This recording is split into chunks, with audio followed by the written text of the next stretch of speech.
This is Nightly Business Report with Tyler Matheson and Sue Herrera. Fed fixation. Wall Street is laser focused on the Federal Reserve this week, as the central bank could raise interest rates for the first time since 2006. We'll look at what it all means. Fund Safety, the company that blocked investor withdrawals from its junk bond fund and rattled the markets last week, fires its CEO. So how can you tell if your fund is safe? And Force Fed, how companies are lining up to get a piece of the multi-billion-dollar pie the new Star Wars movie is expected to reap. All that and more tonight on Nightly Business Report for Monday, December 14th. Good evening, everyone, and welcome. I'm Sharon Epperson, in tonight for Sue Herrera. And I'm Tyler Matheson. Welcome from me as well. This is the week, folks, that Wall Street has been waiting for and agonizing over. This is the week when the Federal Reserve is expected to raise its benchmark interest rate for the first time in nearly a decade. Fed Chair Janet Yellen and her open market committee have laid the groundwork, signaled that barring some unforeseen change of heart, it is ready to raise. And one key thing many will be looking at is what effect will rising rates have on the housing market? Diana Olick explains. Wendra Johnson hasn't found the perfect home yet, but she's going over her mortgage options now. I definitely want to pay attention to what happens this week. After years of record low interest rates, the possibility of rising rates has her speeding up her search. We've been doing our research, but knowing that this interest rate is going to hit, we definitely want to stay in a tight window for making that selection. So I would say it is pushing us along to be very purposeful in our approach to buying a home. Mortgage rates have been moving in a tight range, really since the spring of 2013. That's when the Federal Reserve first said it would ease out of its mortgage bailout, and mortgage rates then suddenly spiked. Unlike then, this Fed move has been expected for a while, so the reaction could be more muted. So once they actually hike, it remains to be seen how much of that has already been priced in. But I think that most would agree that a majority of the damage that is going to be done by the Fed rate hike has already come to pass. Mortgage rates don't directly follow the Federal Reserve rates. They follow bond yields. Put simply, it is actually possible rates could move down a little bit in the short term depending on how investors react. The consensus is, though, that over the next year they will move up, and both borrowers and lenders will face new challenges in getting mortgages done. We can get a little bit more creative in our offerings and figure out other solutions as to how we can get home buyers to borrow just a little less than where the market is today. It is likely we'll see more borrowers look to adjustable rate loans that carry lower interest rates but higher risk. More likely, given how conservative buyers are today, they may simply settle for buying less house. For Nightly Business Report, I'm Diana Olick in Washington. Great. One thing many companies will be looking at, what will rising rates mean for the dollar? The strong dollar has had a negative impact on earnings of multinational companies this year. So what happens now that the Fed appears to be getting ready to tighten? And for that, we turn to Sarah Eisen. Everyone loves the dollar right now. That's largely thanks to the Federal Reserve. In the currency market, money always chases yield. That's why it's been pouring into the U.S. dollar in hopes of the first Fed rate increase in a decade this week. It's pushed the dollar to its strongest level in 12 years. Great if you've got travel plans to Europe or Asia, but painful for U.S. corporations across industries that do business abroad, from food and household products to farming and technology. The dollar's gotten so strong lately that it's actually cutting into U.S. economic growth. So what happens now that a Federal Reserve rate hike is already priced into markets? Well, most strategists say that the dollar is set to continue to strengthen in 2016, even if the Fed does take it slow with raising rates, because it is still raising rates, which is more than most major economies around the world are doing right now. They're cutting rates or easing policy, like Europe and China. And that all makes the dollar an attractive bet. Many say next year we'll see it rise all the way to parity with the euro, €1 to $1 US, as long as the U.S. continues to be a bright spot in the world economy. Still, the bulk of the dollar surge may be behind us. In other words, instead of the sharp climb that we've seen over the last year, the dollar's gains may be slower and bumpier. And that would certainly be helpful for CEOs doing business overseas and even for the Fed, because the more it talks up the recovery and its tighter policies, the stronger the dollar gets. Maybe a badge of honor for the U.S., but it also comes with some unwanted side effects. For Nightly Business Report, I'm Sarah Eisen. While this Fed is considered dovish, or one that leans toward keeping rates low, the makeup of the Fed will change next year. Steve Leisman has a look at the Fed that in all likelihood will end the year with a rate hike, and the new Fed that comes in next year. We're expecting a more hawkish Federal Reserve next year as the Federal Market Committee changes over and old members go out and new members come in. What that means is we're looking for maybe more rate increases or a board that's more likely to hike rates. Here's a look at the CNBC Fed survey, the new Dove Hawk Index, where we asked our respondents, 42 of them this time, to tell us on a scale of 0 to 10, each member of the FOMC and how hawkish or dovish they were, 0 being the most dovish, and that's Charlie Evans, the Chicago Fed president, followed by Lael Brainerd. You can see this cluster here, Bill Dudley, Janet Yellen, the chair, and Dan Tarullo, the governor, being still on the dovish side. Right here is the center, Stan Fisher, the vice chair, and Dennis Lockhart from Atlanta. They're both 5s, and the current most hawkish member of the FOMC is Jeff Lacker, the Richmond Fed president. Now we'll take a look at how it's going to change. And what you see is over here, Jeff Lacker goes away, but 3 more hawkish or equally hawkish new members, new presidents come in. Jim Bullard from St. Louis, Loretta Mester from Cleveland, and Esther George from Kansas City. A couple of the centrists go away, and only one Dove comes in, Eric Rosengren from Boston, replacing Charlie Evans. The bottom line on this is that if the average index in 2015 was 4.3, skewing dovish, it still skews dovish, but the new index is 4.7. For Nightly Business Report, I'm Steve Leisman. The CEO of Third Avenue Management is out after last week's move to stop investors from withdrawing funds from its high-yield bond fund. The company said it and CEO David Barse have mutually agreed to separate. The decision to stop the withdrawals from its Focus Credit Fund sent shockwaves through the markets and the mutual fund industry.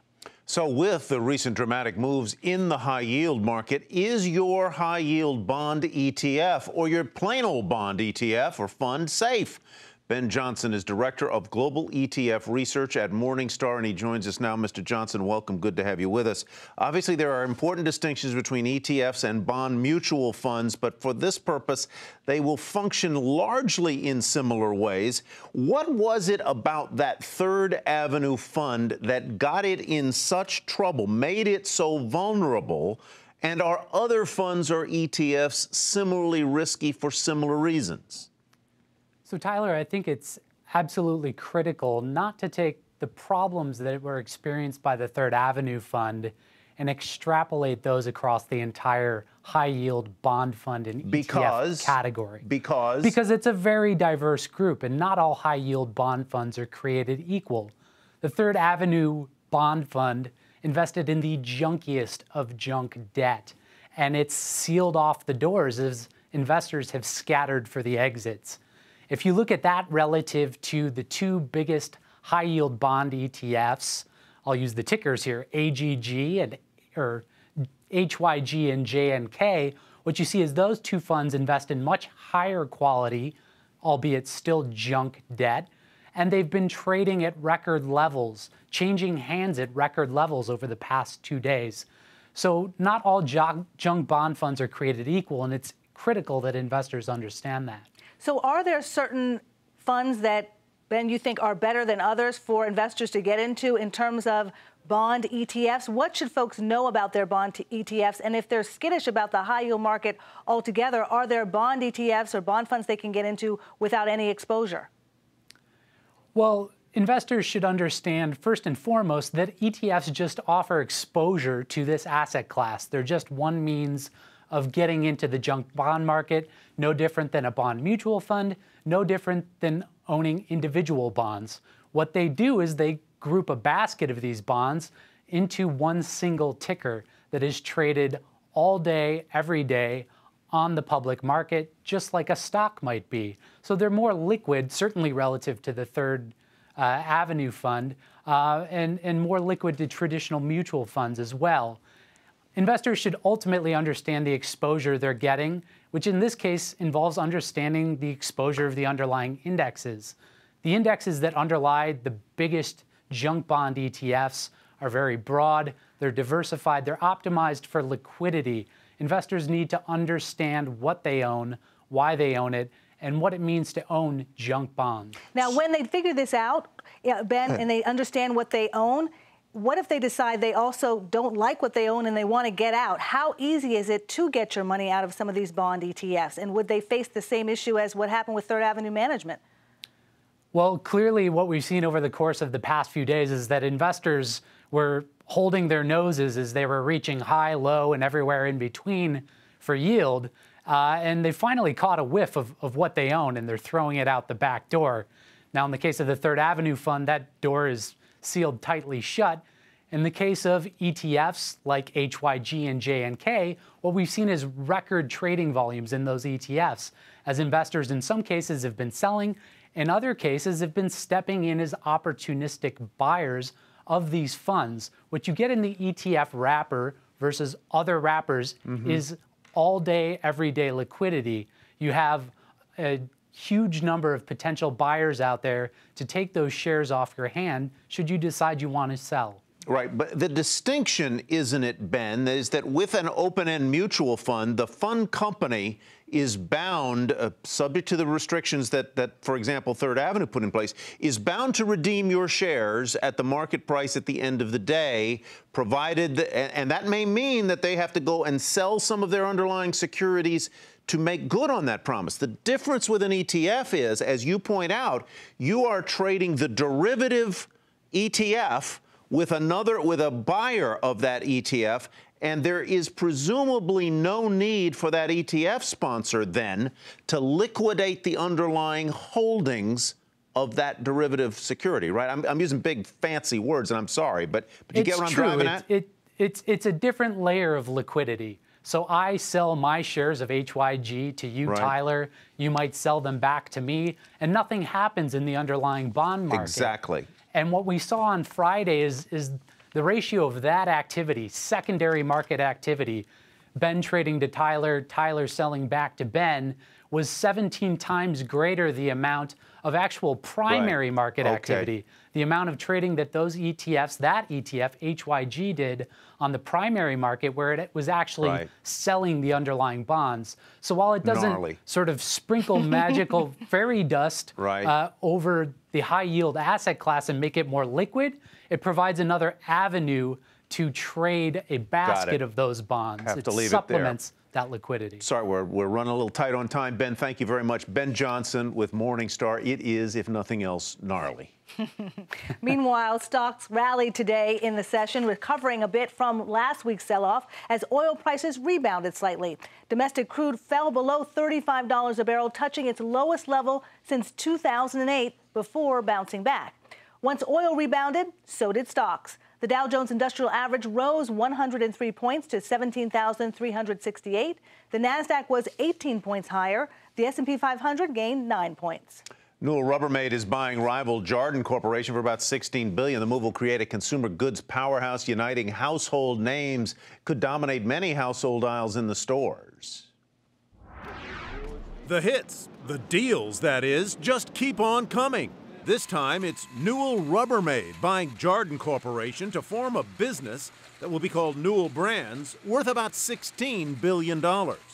In a record deal for mergers, almost $4.5 trillion worth of deals, this is one consumers will instantly recognize. ARDEN, founded in 2001, has more than 120 brands, including names like Yankee Candle, Mr. Coffee, Crock-Pots, Marmot athletic gear, Aerobed inflatable mattresses, Sunbeam irons, and bicycle playing cards. Newell Rubbermaid, founded in 1903 originally, also makes pots and pans with its Calphalon line, along with Goody hair products, Sharpie pens, and Graco baby products.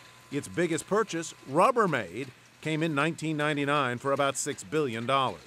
Today's move is aimed at cutting the combined cost of the two companies by $500 million, giving an immediate boost to earnings.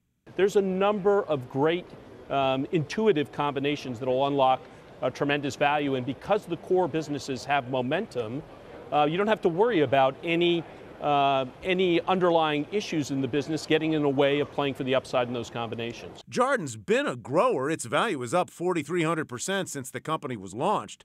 But founder Martin Franklin, who's taking a position on the board of the new company, says he's committed to making this deal work. The reality is, this is the right time for Jarden. If I didn't feel that we could get where we want to be faster as a result of this combination, we wouldn't have done it. I mean, we've been doing this for 15 years. We could have done it for another 15 years. But the reality is, the fit's really good.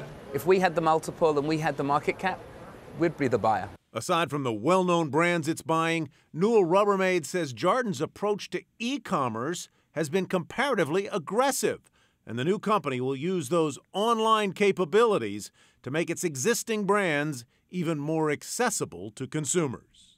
Activist investor Daniel Loeb is questioning the timing of the tie-up between Dow Chemical and DuPont. And he has called for Dow to remove its CEO, Andrew Liveris. That's according to the Wall Street Journal. Dow has come out in defense of Liveris and the deal, calling it a win for all shareholders. Under the terms of the merger, Liveris will be named executive chairman of the combined company. Shares fell nearly 4% on the news. Dell is looking to sell its tech outsourcing business Perot Systems for more than $5 billion. That's according to the tech website Recode. The move reportedly to help raise money to lighten Dell's debt load when it completes its $67 billion buy of the storage company EMC. Some estimates have Dell borrowing as much as $50 billion to buy EMC. Norfolk Southern is rejecting Canadian Pacific's revised $30 billion bid for the railroad. Norfolk calling the bid grossly inadequate and that nothing in the revised proposal addresses the concerns of the Norfolk Southern board. Shares of both rails were slightly lower on the day. When you think of December, you think of this. But when it's warm like this, it sends a shiver through a lot of companies. We'll explain when we come back.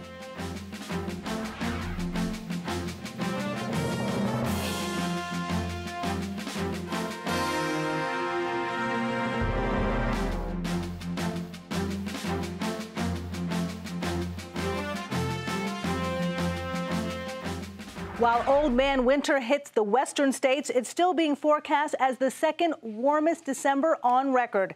And while that's a welcome break for those who have suffered through some harsh winters the past few years, Courtney Reagan tells us it's real bad news for those retailers, those selling winter goods and at the most important time of the year.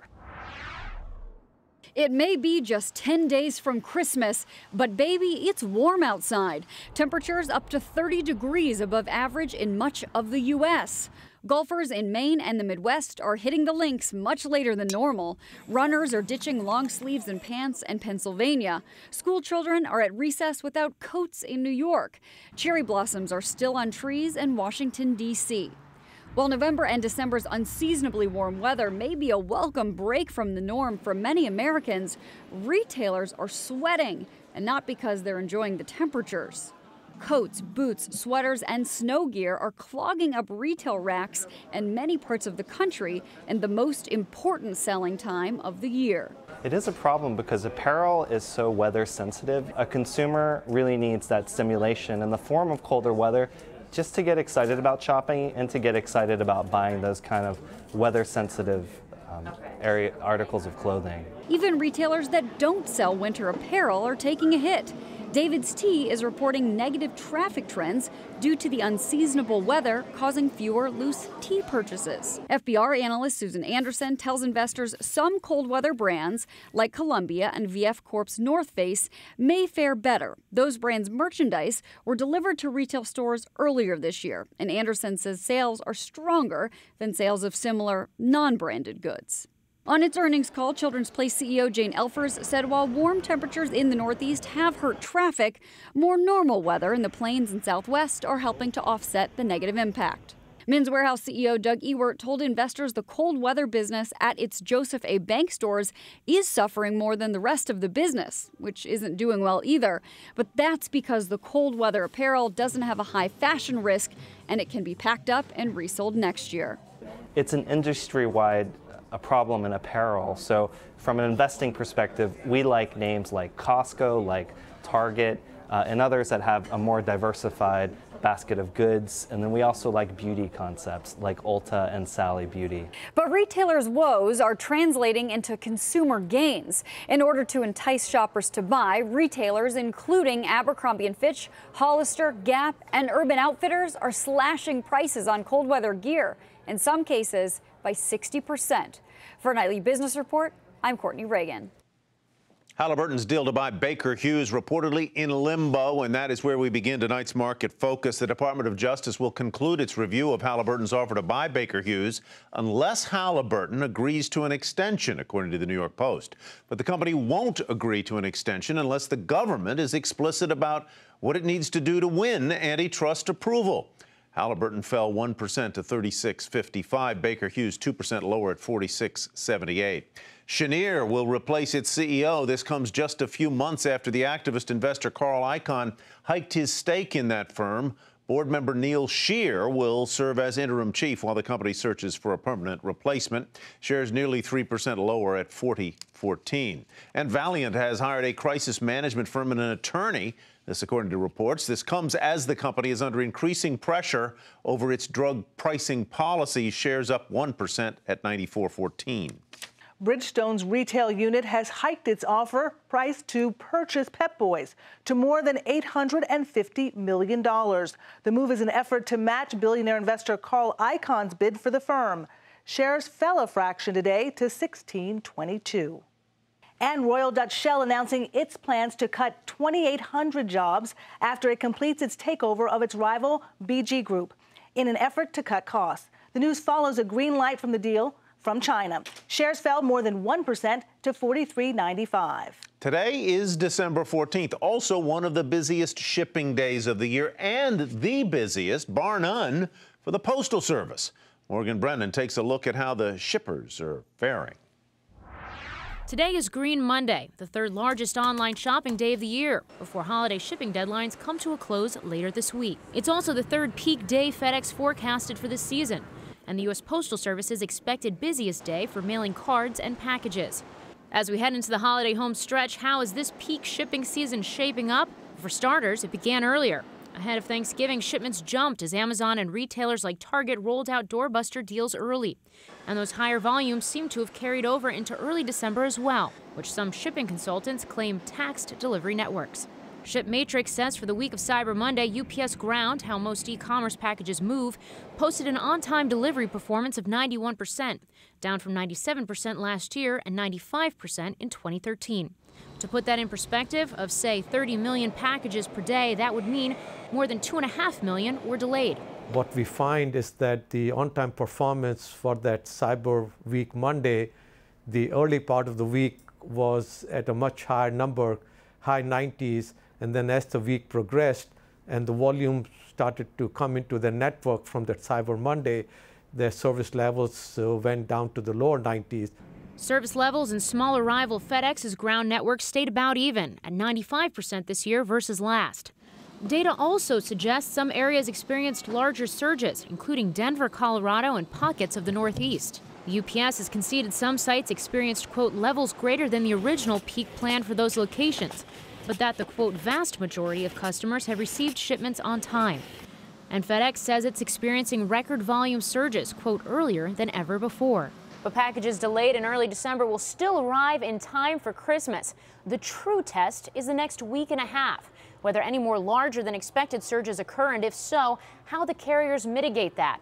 And there's one big factor working in their favor: unseasonably warm weather, after excessive snow contributed to major delivery snafus back in 2013.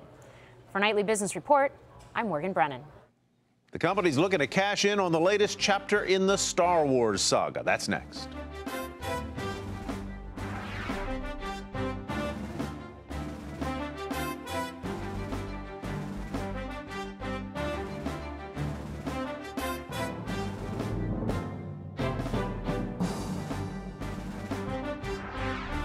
Star Wars: The Force Awakens hits theaters this week, one of the most highly anticipated films in years. But it's not just the Walt Disney Studio that will cash in from The Force. Julia Borston looks at all the companies poised to profit. Star Wars: The Force Awakens is projected to gross more than $2 billion at the global box office. And while blockbuster performance will be a win for Disney's studio, that's not all. The theater chains, IMAX in particular, will benefit from a rush of moviegoers. The film set a ticket pre-sale record a month before it's open, selling more than $50 million in the U.S. alone. Once Star Wars opens, this could be the real cherry on the top of the cake of a record box office year for Hollywood in movie theaters. What really makes Star Wars different from any other movie in recent years is the scope and reach of its consumer products, and the fact that they appeal to an older audience who went to the original Star Wars films decades ago, plus kids who are being introduced to the characters.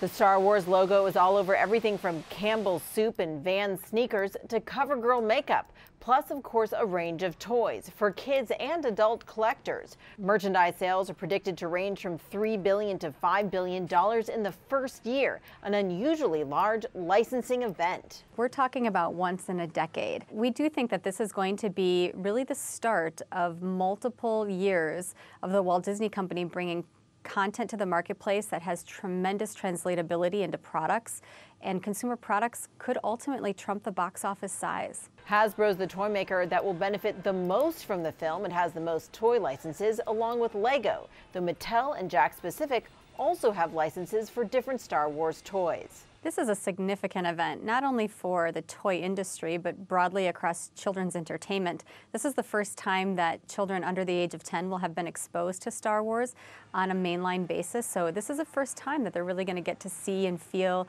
firsthand the box office experience. And with the film opening a week before Christmas, there's time for all the new fans who went to go see it opening weekend to go out and buy toys to put under the tree.